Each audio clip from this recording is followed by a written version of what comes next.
Numbers chapter 30. And Moses spake unto the heads of the tribes concerning the children of Israel, saying, This is the thing which the Lord hath commanded. If a man vow a vow unto the Lord, or swear an oath to bind his soul with a bond, he shall not break his word. He shall do according to all that proceedeth out of his mouth.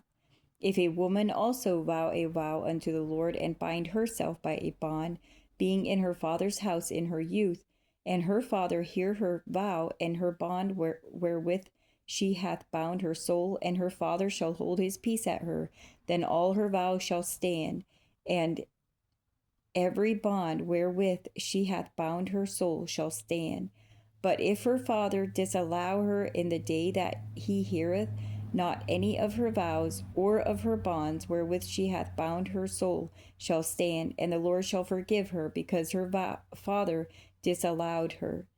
And if she had at all an husband when she vowed, or uttered aught out of her lips wherewith she bound her soul, and her husband heard it, and held his peace at her in the day that he heard it, then her vow shall stand, and her bonds wherewith she bound her soul shall stand.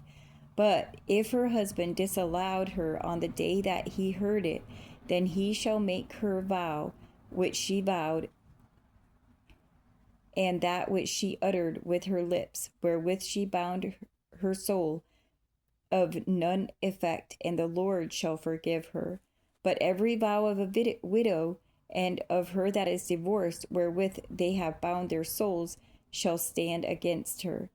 And if she vowed in her husband's house, or bound her soul by a bond with an oath, and her husband heard it, and held his peace at her, and disallowed her not, then all her vows shall stand, and every bond wherewith she bound her soul shall stand.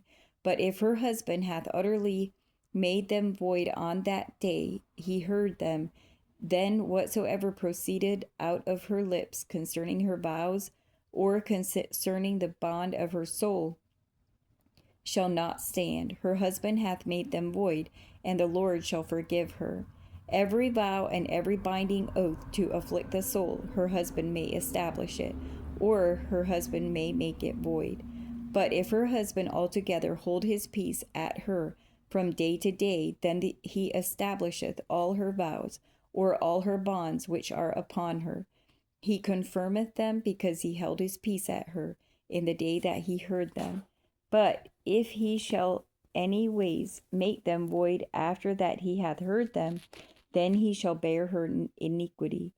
These are the statutes which the Lord commanded Moses between a man and his wife, between the father and his daughter, being yet in her youth in her father's house.